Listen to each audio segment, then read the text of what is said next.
오늘은 영적 전열을 정비하라, 영적 전열을 정비하라라는 제목으로 말씀을 나누겠습니다. 이스라엘 백성들이 우리가 지난주에 살펴본 대로 우기여서 건널 수 없는 이 요단강을 하나님께서 기적적으로 마르게 하시고 이 마른 길로 요단강을 건너게 하시죠. 이 기적 같은 소식이 이제 요단강 서쪽에 있는 그리고 또 가나안에 있는 모든 왕들에게 들리게 되어집니다. 여러분, 특별히 이 소식을 들었던 가나안 왕들은 혼비백산을 하게 되어집니다. 그래서 1절에 보면 마음이 녹았고 정신을 잃었더라 라고 기록하고 있죠. 여러분, 이스라엘 백성들이 40년 광야 생활을 하다가 가나안 땅으로 들어가기 전에 특별히 바사나 옥과 아모리 족속을 물리친 적이 나오죠. 특별히 신명기에 보면 나오는데요. 여러분, 그때 아모리 족속들은 자신들처럼 힘이 센 민족이 어떻게 이 연약한 이스라엘 민족에게 무너졌는지 도무지 자신들의 머리를 이해할 수 없는 사건이었습니다. 여러분, 그런데 이제 이스라엘 백성들이 그들이 믿는 하나님의 기적을 힘입어서 요단강을 건넜다는 소리까지 들으니 여러분, 이들의 심정이 어떻게 있습니까? 분명히 객관적으로는 자기들이 힘이 훨씬 센데 그들이 이스라엘 백성들이 완전히 패해버렸습니다. 이미 이 아픈 경험이 있습니다. 그런데 여러분, 더군다나 이제는 이스라엘의 하나님이 놀라운 기적을 통해서 이 물이 가득한 요단강도 위에 내려오는 물을 딱 막으셔서 요단강을 마른 땅이 되게 하셔서 건너게 하는, 여러분, 어떻게 보면 아주 파워가 힘이 가득한 이스라엘 백성의 하나님, 그 하나님이 함께하는 이스라엘 백성들이 이제 요단강을 건넜다는 소식을 들었을 때 이 가나안 땅의 왕들이 얼마나 그들이 두려웠겠냐는 거예요. 여러분, 그래서 오늘 특별히 이스라엘 1절의 말씀을 보면 여러분, 이 소식을 들었던 이 이스라엘 사람들이, 가나안 왕들이, 그리고 가나안 땅에 있는 원주민들이 다들 그야말로 무서워 벌벌 떨고 있습니다. 거의 지금 정신이 나가서 실신 직전에 있는 겁니다. 여러분, 한번 생각해 보십시오. 이제 이스라엘 백성들이 가나안 땅에 들어가서 싸워야 할, 전쟁해야 할 이 가나안 사람들은 이스라엘 사람 하면 그냥 그들이 무서워서 벌벌 떨고 있어요. 싸울 엄두를 낼 수 없을 만큼 그들이 그냥 꼭꼭 숨어 있습니다. 우리가 다음주에 보겠지만 여리고성을 그야말로 그냥 개미 새끼 한 마리 들어오지 못하도록 꼭꼭 잠가서 그냥 그 안에서 벌벌 떨고 있는 이 가나안 사람들의 모습들을 우리가 보게 되어집니다. 여러분, 그에 반해서 이스라엘 사람들을 한번 생각해 봅시다. 여러분, 이스라엘 사람들은 요단강에 이르렀을 때, 이 요단강이 우기로 물이 가득했을 때는 그들이 아마 마음에 불평이 있었을 겁니다. 그러나 하나님께서 기적을 베푸셔서 이 요단강의 물이 위에 물길이 딱 막고는 하나님께서는 물길을 딱 막고는 마른 땅이 되게 하셔서 그곳을 건너게 하시는 거지요. 40년 전에 홍해 바다를 건넜던 여러분, 그 가슴 설레고 가슴 벅차는 일들을 다시 한번 하나님께서는 이스라엘 백성들이 경험하게 하는 겁니다. 여러분, 생각해 보십시오. 이 요단강도 하나님께서 마른 땅이 되게 하시고 건너게 하는데 이 하나님이 함께하고 있습니다.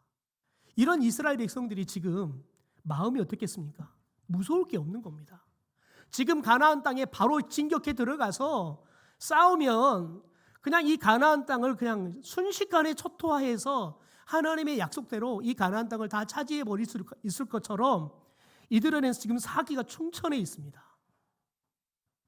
여러분, 이대로라 그러면 그냥 그대로 밀고 들어가 버리면 됩니다. 아마 여호수아의 마음에도, 이스라엘 백성들 마음 안에도 야, 이대로 그냥 밀고 들어가자, 여러분, 이런 마음이 있었을 겁니다. 여러분, 그런데 하나님께서는 오늘 여호수아에게 말씀합니다. 스톱하라는 거예요. 스톱하라는 거예요. 너희들이 가는 길을 스톱하라는 거예요. 여러분, 하나님이 보시기에 이스라엘 백성들은 아직 이 가나안 땅에 들어가 전쟁할 준비가 되지 않았던 거예요.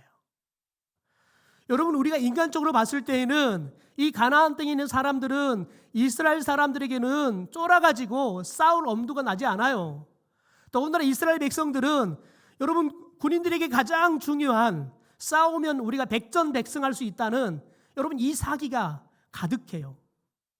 여러분 객관적으로 봤을 때에는 지금 전쟁해야 돼요. 그래야지 이겨요. 전쟁하면 무조건 이길 수 있는 상황이에요. 그런데 하나님께서는 스톱하라는 거예요. 왜냐하면 하나님의 생각은 달랐기 때문에 그렇습니다. 이스라엘 백성들이 가나안 땅을 점령하는 건 두 번째 치고, 여러분 하나님께서 이스라엘 백성들에게 가나안 땅을 주는 것이 목적이 아니었기 때문에 그렇습니다. 하나님께서는 이스라엘 백성들에게 가나안 땅 이것을 차지하는 게 목적이 아니라 이 가나안 땅에서 하나님의 백성으로 살게 하시는 것이 목적이었습니다. 그런데 아직 이스라엘 백성들이 하나님의 백성으로 살 준비가 되지 않았던 거죠. 그래서 너희들이 이 가나안 땅에 진격해 들어가서 싸우기 전에 너희들의 영적인 이 상황들을 정비하라는 거예요. 여러분 하나님께서는 여러분 속도보다 더 중요한 게 뭐냐면 바르게 해요. 우리 사람들은 속도를 굉장히 소중하게 생각하죠. 더군다나 한국 사람들은 속도를 굉장히 중요하게 생각합니다. 그래서 한국 사람들은 교회가 부흥을 해도 막 폭발적으로 부흥해야지, 초대교회처럼 막 부흥해야지 교회가 부흥한다 그렇게 이야기합니다. 최근에 서울에 있는 몇 교회가 막 폭발적으로 막 교회를 시작하자마자 800명, 막 1,500명, 6개월도 안 됐는데 2,000명, 3,000명이 넘어가는 교회들이 몇 교회가 막 생겨났어요. 더군다나 막 청년들이 막 몰려오는 거예요. 여러분 그런데 많은 목회자들은 도대체 그 교회가 왜 그렇게 부흥하느냐, 그게 관심이 있어요. 여러분 그런데 하나님이 봤을 때 그 교회가 부흥하는 게 진짜 부흥이냐는 거예요. 하나님에게서 부흥은 하나님의 나라의 부흥이에요. 여러분 그런데 그 교회에 몰려오는 청년들은 다 기존에 있던 교회 다니는 성도들이에요. 그들이 몰려온 거예요.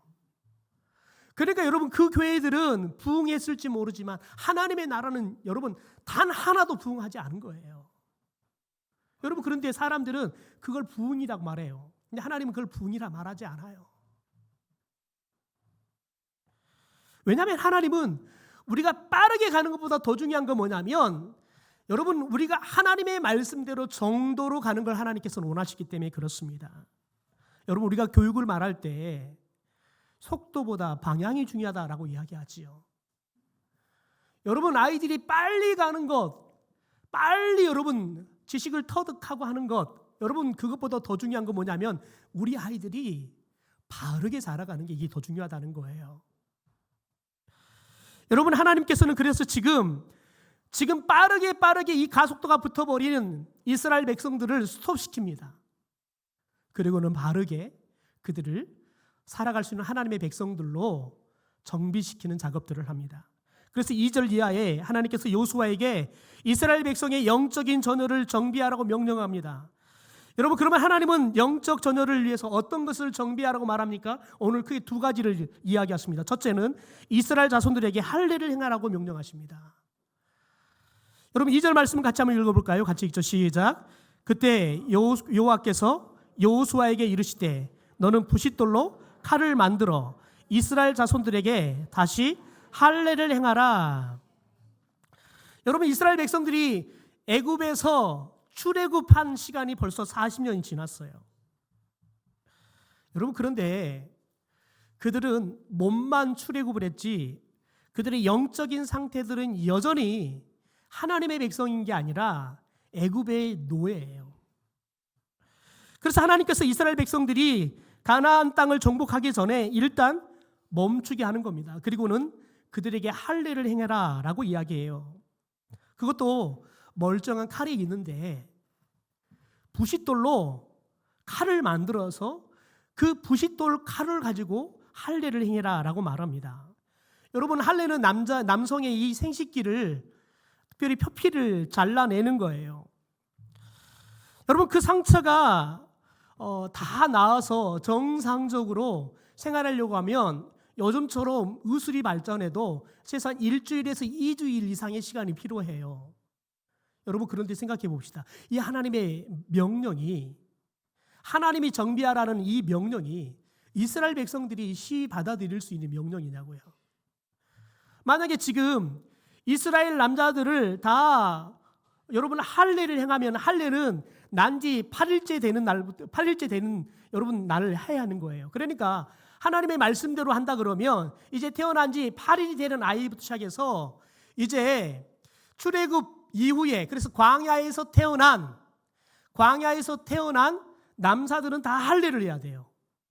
여러분 그러면 지금 이스라엘 백성들이 지금 가나안 사람들과 만약에 전쟁을 한다 그러면 남자들은 다 할례를 해서 싸울 수가 없어요.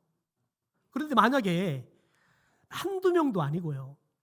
이 소문이 가나안 사람들에게 들어간다고 생각해 보십시오. 그러면 가나안 사람들이 가만히 있을까요? 이 기회가 절호의 기회다 생각하고 침략해 들어오면 여러분 그러면 이스라엘은 꼼짝없이 앉아서 다 죽어야 돼요. 여러분 이스라엘 남자들이 그 정도 생각을 못 할까요? 다 생각해요. 여러분 하나님께서 여호수아를 통해서 다 할례를 행해라 라고 명령했을 때 아마 이스라엘 사람들 가운데는 이스라엘 남자들 가운데는 아니 여자들도 아니 지금 전쟁을 앞두고 있는 이 상황 앞에 더군다나 지금 여리고성 가장 강한 성이라는 여리고성이 코앞에 있는데 지금 우리가 만약에 할례를 해버리면 그래서 저기 쳐들어오면 우리는 다 죽을 상황인데 우리에게 할례를 하라는 것이 많습니까? 여러분 이렇게 따지고 물을 수밖에 없는 상황이에요. 여러분 그런데 하나님께서는 특별한 계획이 있었어요. 여러분 하나님께서 할례를 행하도록 명령하시는 이유는 오늘 말씀에 보면 가장 큰 이유는 애굽에서 받은 수치를 제거하기 위해서 그렇다는 거예요. 그리고 여러분 두 번째는 하나님과 이스라엘 백성과의 관계를 회복시키기 위한 아주 중요한 목적이 있었어요. 우리 9절의 말씀을 함께 읽어보겠습니다. 9절입니다. 시작. 여호와께서 여호수아에게 이르시되 내가 오늘날 애굽의 수치를 너희에게서 굴러가게 하였다 하셨으므로 그곳 이름을 오늘까지 길갈이라 하느니라. 여러분 길갈이는 수레 바퀴 이런 말이에요. 굴러가게 했다. 그래서 길갈이다라고 했다는 거예요. 여러분 그러면 여러분 생각해 봅시다. 애굽의 수치가 뭘 말할까요? 애굽의 수치 무엇을 말하는 걸까요? 아마 애굽에게 당한 수치라는 말이겠지요. 여러분 이것은 우리가 이미 신명기에서 모세가 우려했던 모세의 그 우려 속에 이게 무슨 말인 줄 알아요. 이스라엘 백성들이 40년 동안 광야에서 생활했던 게 애굽의 수치인 거예요. 생각해 보십시오. 출애굽 1세대들은 모두 할례를 받고 출애굽을 했습니다. 여러분 그런데 광야에 40년 동안 그들이 광야길을 돌아다니다가 결국은 다 죽습니다. 여호수아와 갈렙 빼놓고는 다 죽습니다. 애굽에서 출애굽했던 사람들 중에 살아있는 사람은 여러분 20세 이상의 성인 남자들은 여호수아와 갈렙 외에는 다 죽습니다. 그리고 이제 20세 이하의 아이들 특별히 여러분 그런 사람들은 출애굽 1세들은 살아있겠지요. 여러분 그런데 여러분 이 사람들이 처음에 출애굽할 때 왜 출애굽했습니까? 하나님께서 그들에게 가나안 땅에 들어가서 하나님을 예배하도록 하기 위해서 출애굽을 시켰습니다. 여러분 아마 이들이 출애굽을 할 때 애굽이 얼마나 난리가 났습니까? 10가지 재앙이 임해서 애굽이 그냥 발칵 뒤집혔어요. 마지막 이스라엘 백성들이 나올 때는 애굽의 집집마다 장자가 죽어나가는 이들 초상집이 돼버렸어요. 여러분 그럴 때 어쩔 수 없이 이스라엘 백성들을 내보낼 때 애굽 사람들의 마음이 어땠겠어요? 그래 너희들 이렇게 우리를 빨칵 뒤집혀 놓고 나가서 너희들이 얼마나 잘 사는가 보자. 너희들이 얼마나 잘 사는가 우리들이 두고 볼 거야. 여러분 그런 마음으로 이 애굽 사람들은 이스라엘 사람들을 내보냈을 겁니다.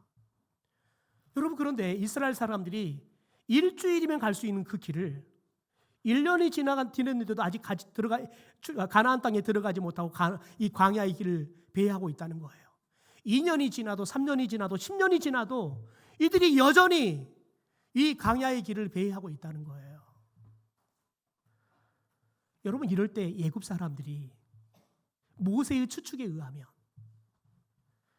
그런 이 이스라엘 백성들의 모습을 보고 더군다나 이스라엘 백성들이 출애굽에서 가나안 땅에 들어가겠다고 데리고 나왔는데 하나님이 광야에서 출애굽 1세들을 다 죽여버렸어요. 여러분 애굽 사람들이 그 모습을 봤을 때 뭐라고 이야기할게요? 야, 너희 하나님이 홍해 바다도 가르고 너희들에게 만나도 주고 메추라기도 주고 너희들을 지키고 보호한다는데, 야, 보호하는 하나님이 너희들을 다 죽여버리냐? 너희들을 인도하는 하나님은 아직도 일주일이면 갈 수 있는 그 길을 40년이 지났는데 아직도 너희들을 인도하지 못하고 있냐? 여러분 애굽 사람들이 그렇게 이 출애굽 1세대들이 광야 길을 방황하고 있을 때 비난하는 거예요. 조롱하는 거예요. 심지어 하나님을 비난하고 조롱하는 겁니다. 여러분 그런데 하나님께서 요단강을 다시 한번 기적을 일으켜서 건너게 하시면서 이 이스라엘 백성들이 애굽에 당하는 수치를 완전히 다 한 키에 다 사라지게 해버린 거예요. 왜요? 40년 전에 홍해 바다에 일으켰던 그 놀라운 기적이 다시 한번 일어난 거예요. 그러니까 이 애굽 사람들이 봐라 너희들 그렇게 하나님 믿고 가더니 그 40년 동안 무슨 고생이냐. 그리고 다 죽어버리고 이제 이 광야에 태어난 사람들이 나라를 이루고 있는데 도대체 이게 과연 너희들이 믿는 그 하나님이 진짜 하나님인 건 맞냐? 너희들이 말하는 그런 능력 있는 하나님이 맞긴 맞냐? 여러분 이렇게 조롱했는데 이 요단강을 건너게 하시면서 이 애굽 사람들의 여러분 이스라엘을 조롱하는 비난하는 그 말들을 그냥 함께 다 깨끗하게 다물게 만드신 거지요. 여러분 그래서 하나님께서 이 이스라엘 백성들의 수치를 건너가게 했다라고 이야기를 하는 겁니다. 여러분 하나님께서 특별히 생각해 보십시오. 이스라엘 백성들이 지금 할례를 받는다고 생각해 봅시다. 그러면 가나안 사람들이 공격해 오는 게 상식이에요. 여러분 그런데 가나안 사람들이 공격해요? 공격을 못해요? 못해요. 여러분 분명히 가나안 사람들은 이스라엘 남자들이 할례를 행했다는 것을 들었을 겁니다. 여러분 그런데 그들이 이 가나안 사람들이 이스라엘 사람들을 공격하러 나오는 게 아니라 여전히 그들은 여러분 여리고 성 안에서 벌벌 무서워 떨고 있어요. 그 소식을 들었는데도 불구하고 여러분 여전히 그들이 무서워서 벌벌 떨고 있어요. 왜요? 이스라엘 남자들 때문에 떠는 게 아니라요. 그들과 함께 하시는 하나님 때문에 떨고 있는 거예요. 이스라엘 남자들이 무서운 게 아니라 하나님이 무서워서 떨고 있는 거예요. 여러분 우리들이 기억해야 될 것, 여러분 저와 여러분이 하나님의 백성이 됐기 때문에 저와 여러분 때문에 세상이 우리를 두려워하는 게 아니에요. 저와 여러분이 세상을 향해 싸우면 예수 그리스도께서 너희들이 백전백승할 것이다 라고 우리에게 약속해요. 여러분 우리가 능력이 있어서 싸우면 백전백승하는 게 아니에요. 우리와 함께 하시는 여러분 승리해 놓으신 예수 그리스도가 우리와 함께이기 때문에 저와 여러분이 승리할 줄 믿습니다. 여러분 이것을 할례를 통해서 지금 이스라엘 백성들에게 야 너희들 염려하는 거 걱정할 것 없어. 내가 너희들에게 말한 대로 너희들이 순종하면 내가 너희들을 지킬 거야. 여러분 이 경험을 통해서 당연히 이스라엘 백성들은 할례를 행했을 때 여러분 하루하루 가나안 사람들이 공격하면 어떡하나? 여러분 걱정했을 거예요. 그런데 여러분 그들이 다 나와서 여리고성을 공격하러 갈 때까지 여러분 가나안 사람들은 공격할 엄두를 내지 않아요. 이걸 통해서 여러분 상식이 세상을 움직이는 것이 아니라 하나님의 말씀과 계획을 따라 세상을 움직인다는 것을 이스라엘 백성들이 깨닫는 거예요. 더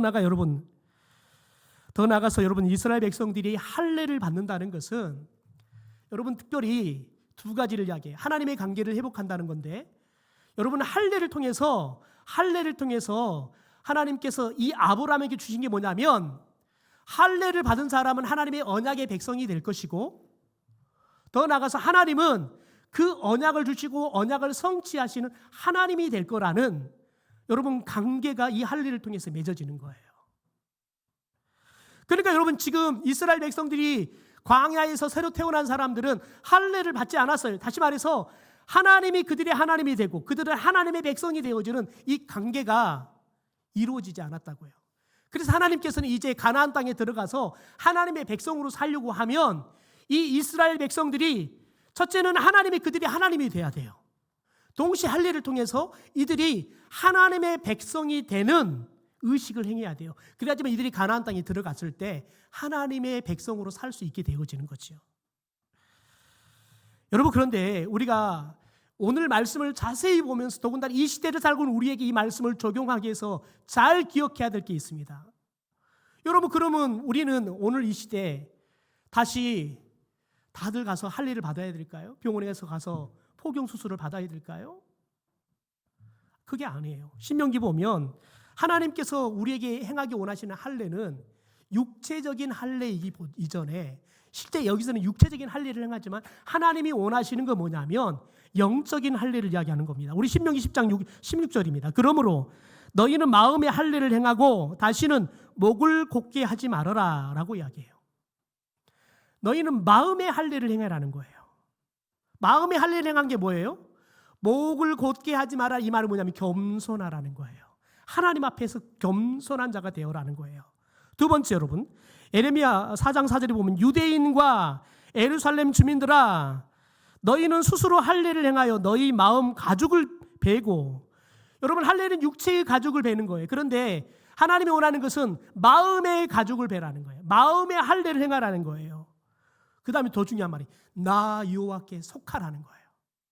할례는 여러분, 하나님이 우리 하나님이 되고 우리는 하나님의 백성이 되는 거예요. 하나님의 속한 사람이 되는 거라는 거예요. 이게 하나님과의 관계가 회복되어지는 거예요. 여러분은 할례를 받아서도 마음에 할례를 받지 않으면 저와 여러분이 하나님을 경외하는 믿음이 없습니다. 하나님의 말씀에 순종하는 삶을 살지 못합니다. 그래서 하나님께서는 사도 바울을 통해서 이렇게 말합니다. 우리 로마서 2장의 말씀을 같이 현대의 성경으로 천천히 한번 읽어보시죠. 시작. 겉모양으로 유대 사람이라고 해서 유대 사람이 아니요, 겉모양으로 살에다가 할례를 받았다고 해서 할례가 아닙니다. 오히려 속이 유대 사람인 사람이 유대 사람이며 율법의 조문을 따라서가 아니라 성령을 따라서 마음에 받은 할례가 참 할례입니다. 이런 사람은 사람에게서가 아니라 하나님에게서 칭찬을 받습니다.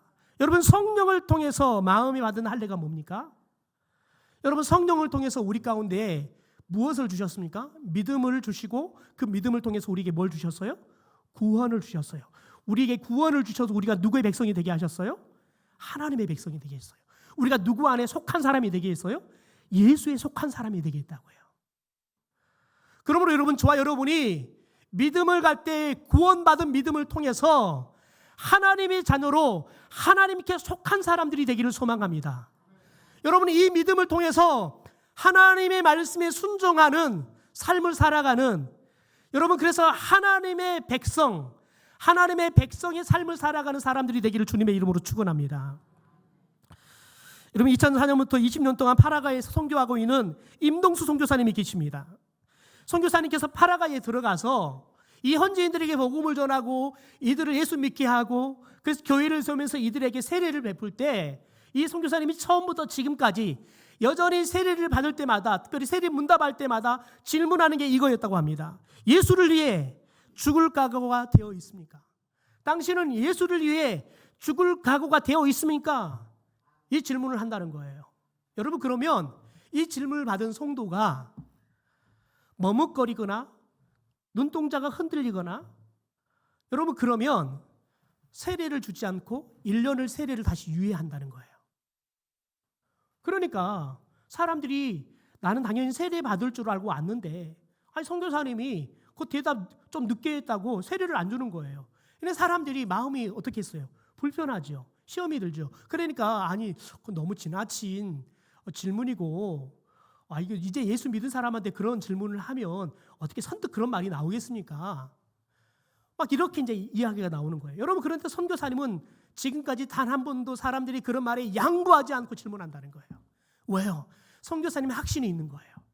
여러분, 진짜 예수를 믿은 사람, 그래서 구원의 확신이 있는 사람은, 여러분, 저와 여러분이 예수를 믿고 성령을 통해 거듭난 순간, 여러분, 우리들이 죄인이었던 나는 죽고 이제 내 안에 누가 살아요? 예수가 사는 거예요. 여러분, 그러니까 이 질문에 여러분 주저함 없이 대답하는 게 당연한 거예요. 그래서 선교사님은 이 말씀에 확신을 가지고 그 사역을 지금도 여전히 하고 있다는 거예요. 여러분, 그럴 때 성도들이 세례교인이 되었을 때는 주님을 위해서 목숨을 내어 걸고 내 것을 다 내어놓고라도 주의 일을 하는 사람들이 되더라는 거예요. 여러분, 저와 여러분이 예수 그리스도를 통해서 하나님이 우리에게 주시는 이 구원을 성령이 주시는 믿음으로 우리들이 거듭나서 구원받되, 여러분, 저와 여러분이 마음의 할례를 받아서 하나님이 우리 하나님이 되고 우리는 하나님에 속한 하나님의 백성들, 하나님의 자녀들이 되기를 주님의 이름으로 축원합니다. 둘째는 여러분, 내 발에서 내 신을 벗으라 명령하십니다. 여러분, 이스라엘 백성들이 할례를 행하고요, 유월절을 지킵니다. 그러고 난 다음에 여호수아가 여리고에 가까이 갔을 때 어떤 사람이 칼을 빼들고 이 여호수아 앞에 딱 서 있습니다. 여호수아가 그 사람을 향해 질문하죠. 너는 우리 편이냐 우리 원수 편이냐라고 질문을 합니다. 여러분, 그때 칼을 들고 서 있던 여러분 그 장수가 뭐라고 대답합니까? 14절 우리 자막으로 같이 읽죠. 시작. 그가 이르되 아니라 나는 여호와의 군대 대장으로 지금 왔느니라 하는지라. 여러분, 이 말 속에 하나님께서 왜 이스라엘 백성들이 요단강을 딱 건넜을 때 바로 이 여리고성을 향해 나아가지 못하게 했는지 그 이유를 정확하게 알 수 있습니다. 여러분 보십시오. 여호와의 군대 대장이 언제 왔다고요? 지금 왔다고요. 그러니까 요단강을 건넜을 때 여호와의 군대 대장이 이스라엘 백성들과 함께 있었다는 거예요? 아니요. 함께 하지 않았어요. 지금 와 계셔요. 그러니까 여러분, 지금 이스라엘 백성들은 하나님이 함께 할 수 있는 거룩한 백성들이 아니었어요. 하나님이 함께하지 않는 백성들이었다고요. 그래서 그들이 가면 지는 거예요.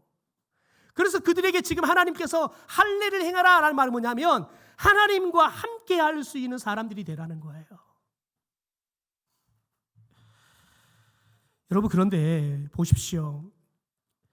그러면 여기서 말하는 여호와의 군대 장관이 누구냐라는 거예요. 신학자들은 이 여호와의 군대 대장에 대해서 해석을 분분하게 합니다.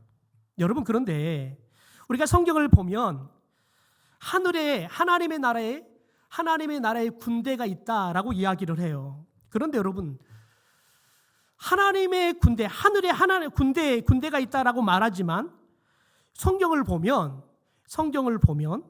하늘의 군대라는 말이 단 한 번도 등장하지 않아요. 더군다나 여러분, 오늘 여기 보면 여호와의 군대라고 표현을 해요. 여호와의 군대의 대장이다라고 표현해요. 그런데 성경을 보면 여호와의 군대라는 말이 딱 한 번 등장합니다. 우리 출애굽기 12장 말씀을 같이 한번 읽어볼까요? 시작. 이스라엘 자손이 애굽에 거주한 지 430년이라 430년이 마치는 그날에 여호와의 군대가 다 애굽 땅에서 나왔은즉. 여러분 보십시오. 430년을 딱 마치는 그날에 여호와의 군대가 애굽에서 다 나왔대요. 그러면 여기서 여러분, 애굽에서 나온 사람들이 누구죠? 이스라엘 백성들입니다. 그러니까 지금 여기서 말하는 여호와의 군대는 누구냐면 이스라엘 백성들을 말하는 겁니다. 여러분, 그러면 이스라엘 백성들의 대장이 누구입니까? 이스라엘 백성들이 애굽에서 나올 수 있도록 인도했던 여러분 그 대장이 누구입니까? 하나님이십니다. 그러니까 이 여호와의 군대의 대장은 누구냐면 하나님이신 겁니다. 여러분, 이 말을 들었을 때 여호수아가 어떻게 합니까? 14절의 그 후반절을 보니까 여호수아가 얼굴을 땅에 대고 엎드려 절하고 그에게 이르되, 여러분 이 말이 뭐냐면 하나님께 경배했다는 거예요. 주여, 종에게 무슨 말씀을 하려 하시나이까? 라고 말합니다. 여러분 생각해 보십시오. 여호수아가 이 질문을 했을 때 하나님께서 너가 서 있는 곳은 거룩한 곳이니 내 신에서 신발을 벗어라 하나님께서 명령합니다. 여러분 생각해 봅시다. 지금 이스라엘 백성들이 요단 서쪽에 있다가 동쪽에 있다가 서쪽으로 요단강을 건너왔습니다. 여러분, 그런데 여기가 어디입니까? 가나안 땅입니다. 이스라엘 백성들이 건너오기 전까지 이 가나안 땅은 누가 살았습니까? 우상을 섬기는 가나안 원주민들이 살았습니다. 그러니까 이 가나안 땅은 거룩한 땅이 아니라 우상 숭배가 가득한 부정한 땅이에요. 여러분, 그런데 하나님이 뭐라고 말해요? 이곳은 거룩한 땅이다라고 이야기해요. 여러분, 왜 거룩한 땅입니까? 거룩하신 하나님이 임재하는 곳이기 때문에 거룩한 땅이 된 줄 믿습니다. 여러분, 지금 하나님께서 여호수아에게 내가 찾아와서 임하는 곳이 되었기 때문에 이것이 거룩한 땅이라는 거예요. 거룩한 땅이니까 너의 신에서 신발을 벗어라 라고 이야기하는 겁니다. 여러분, 이 말씀이 무엇을 이야기합니까? 여호수아에게, 여러분 이스라엘 백성들에게 지금 무엇을 이야기하는 겁니까? 하나님께서 이스라엘 백성들에게 가나안 땅을 주는데 이 가나안 땅은 부정한 땅이 아니라 하나님께서 임재하시고 함께하는 거룩한 땅이라는 거예요. 이스라엘 백성들이 가나안 땅에 살아갈 때에는 하나님께서 매일마다 함께하시는, 그래서 하나님 앞에서 사는 거룩한 삶을 매일매일 살아야 할 하나님의 거룩한 백성이라는 거예요. 여러분, 하나님께서는 특별히 이 말씀을 통해서 오늘 무엇을 이야기하냐면, 여러분 여호와의 군대의 대장이다 라고 이야기해요. 이 말을 다른 말로 하면 하나님은요 만왕의 왕이세요. 여러분, 군대는 누구 명령을 들어야 돼요? 대장의 명령을 들어야 돼요. 여러분, 특별히 우리들이 지금 나라가 왜 시끄럽습니까? 여러분, 특별히 해병대에 한 병사가 죽었는데 여러분 그걸 수사하는 것들이 무마가 되고 여러분 아무것도 진전이 없잖아요. 그런데 여러분, 왜 우리가 의심합니까? 우리가 대통령을 의심해요. 왜 의심합니까? 왜냐하면 군대의 대장은 대통령이기 때문에 그렇습니다. 여러분, 우리들이 하나님께서 우리의 왕이에요. 하나님이 우리의 대장으로 오셨다는 거예요. 그러니까 지금부터는 여러분 여호와의 군대인 이스라엘 백성들은 대장의 명령에 죽고 사는 거예요. 이스라엘 백성들이 가나안 땅에 살아갈 때에는 너희들이 다른 사람의 소리에 귀를 기울이고 사는 것이 아니라 너희들의 왕인 하나님의 명령에 너희들이 죽고 살아야 한다는 거예요. 언제요? 매일마다, 매 순간마다. 여러분, 우리가 살고 있는 곳은 하나님과 함께 살아가는 거룩한 땅이기 때문에 저와 여러분이 매일마다 하나님 앞에서 하나님의 음성에 귀를 기울이고 그 말씀대로 살아가는 거룩한 하나님의 백성이 되라는 거예요. 여러분, 우리가 지난주에 4장 24절 말씀 가운데 이스라엘 백성들에게 이 가나안 땅을 정복하게 하시는 까닭에 대해서 이렇게 이야기했습니다. 이는 땅의 모든 백성에게 여호와의 손이 강하신 것을 알게 하며 너희가 너희의 하나님 여호와를 항상 경외하게 하려는 것이다. 여러분, 하나님을 경외한다는 게 뭐예요? 하나님이 우리와 함께 하신데 하나님을 두려워하는 거예요. 그러면 동시에 하나님을 사랑하는 거예요. 여러분, 우리가 하나님을 두려워할 때 하나님의 말씀을 우리들이 전적으로 순종할 수 있어요. 여러분, 하나님께서 우리에게 가나안 땅을 둘 때에는 하나님이 어떤 하나님을 알게 한다는 거예요. 다시 말해서 오늘 할례를 통해서 하나님이 우리의 하나님이 되고 우리는 하나님의 언약의 백성이 된다. 하나님께 속한 백성이 된다는 것들을 하나님이 알게 하시죠. 동시에 여러분 여호수아에게 이것은 거룩한 땅이다. 내가 임재하는 거룩한 땅이다. 그러니까 이곳 너희들이 신발을 벗고 하나님 앞에서 거룩한 하나님의 백성으로 하루하루를 살라는 거예요. 여러분, 하나님이 저와 여러분을 하나님의 자녀로, 하나님의 백성으로, 하나님의 시민권을 가진 사람들로 불러주신 줄 믿습니다. 그러면 여러분, 우리가 어떻게 살아야 합니까? 매일마다 사람 앞에 사는 게 아닙니다. 하나님 앞에 사는 거예요. 제가 이번 주에 한 설교를 하면서 여러분 글을 봤는데 한 집사님께서 고약한 시어머니를 모시고 살았나 봐요. 그런데 이 집사님이 너무너무 힘든 거예요. 왜냐하면 하나님의 말씀에는 내 부모를 공경하라고 하는데 이 말씀을 들을 때마다 하나님, 제가 우리 부모 어머니를 잘 모시도록 도와주세요 기도하고 가는데 가자마자 시험시가 그냥 막 시험시 노릇을 하는 거예요. 너무 힘든 거예요. 그래서 기도하다가 그렇게 기도해서 하나님, 저희 어머니 좀 바꿔주세요. 저희 어머니 좀 변화 좀 시켜주세요. 그렇게 기도했는데 변할 기미가 보이질 않은 거예요. 여러분, 그런데 너무 고민이 되어서 목사님께 상담을 갖더래요. 그래서 그 이야기를 했더니 목사님이 그런 이야기를 하더래요. 집사님, 시어머니 앞에서 시어머니를 대할 때 집사님은 한 번이라도 그 시어머니와 집사님 사이에 하나님이 계시다는 생각을 해보셨습니까? 시어머니가 집사님에게 별의별 소리를, 기분 나쁜 소리를 다 할 때 하나님은 집사님이 그럼에도 불구하고 시어머니에게 어떻게 하기를 원하시는지 한 번이라도 하나님 앞에 생각을 해 보셨습니까? 목사님이 그 질문을 하더래요. 그러면서 목사님이 이렇게 이야기하더래요. 집사님, 시어머니가 변화되게 해달라고 기도하지 말고 집사님이 매일 매순간 내가 하나님 앞에서 하나님의 백성답게, 하나님의 자녀답게 내가 변화되어 살게 도와주십시오. 기도하십시오. 집사님이 변하면 시어머니도 변할 겁니다. 여러분, 그리스도인들은 세상이 변화되려고 여러분 요구하는 사람들이 아니라 저와 여러분은 늘 하나님 앞에 서서 하나님, 제가 하나님 앞에서 하나님의 백성답게 살 수 있도록 저를 변화시켜 주십시오. 여러분, 이게 진짜 하나님의 자녀의 기도인 줄 믿습니다. 이번 주 여러분, 저와 여러분이 매일 매순간 하나님 앞에 살아봅시다. 혹시 나에게 기분 나쁘게 하고 화를 돋군 사람이 있으면 여러분, 그 사람과 나 사이에 하나님을 세웁시다. 그 사람과 이야기하지 말고 그 사람과 나 사이에 있는 하나님께, 하나님, 내가 이럴 때는 어떻게 해야 할까요? 내가 주먹으로 하나 팍 때려버리면 하나님이 기쁩니까? 아니면 내가 참아야 하나님이 기쁘시겠습니까? 여러분, 저와 여러분이 최소한 하나님 앞에 다시 한번 말하기 전에, 행동하기 전에 한 번만 물어봅시다. 여러분, 그러면 하나님은 이곳은 거룩한 곳이다. 너의 그 한한 신발을 벗어라. 너의 그 상한 신발을 벗어라. 하나님께서 말씀하실 거예요. 여러분, 우리가 벗기 시작하면 여러분 상대방도 벗습니다. 여러분, 놀라운 건 뭔지 아세요?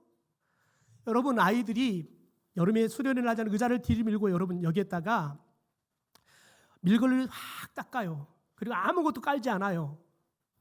여러분, 그런데 아이들한테 자, 앞으로 가서 앉자. 그러면 여러분, 애들은 앉을까요? 안 앉을까요? 안 앉아요. 왜요? 지금까지 아이들은 이 신발 신고 다녔거든요. 그러니까 다 쪼그려 앉아 있어요. 여러분, 그런데 앉히는 방법이 있어요. 어떻게 앉으면 될까요? 간단해요. 선생님들을 다 조별로 쭉 앉아가지고 제 선생님들이 앉게 하는 거예요. 선생님이 아이들을 보고 딱 앉게 하잖아요. 자, 그러면 각 조별 선생님 앞에 가서 앉아라. 그러면 여러분, 아이들이 앉을 때 어떻게 앉을까요? 쪼그려 앉지 않고요. 선생님처럼 양반 다리를 하고 바닥에 앉아요. 여러분, 예수를 믿는 우리들이 신발을 벗기 시작하면 여러분, 우리 앞에 있는 사람도 신발을 벗는 역사가 일어날 줄 믿습니다.